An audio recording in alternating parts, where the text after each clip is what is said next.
अस्सलामुअलैकुम वीवर, कैसे आप? ठीक हैं? खैरियत है? उम्मीद करता हूँ सब वीवर ठीक होंगे। आज की रेसिपी बहुत ही मुश्किल, कम से कम 5 से 6 घंटे लगे हैं इसे बनाने में।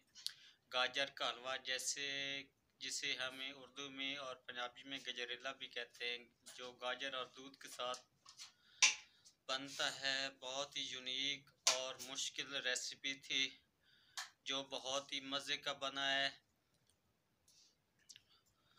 और बहुत ही टेस्ट और जायकेदार देसी घी डाला है इसमें। ख़त्म करते हैं। अल्लाह हाफिज़, खुदा हाफिज़। अल्लाह आपको अपने हिफ्ज़-ओ-मान में रखे।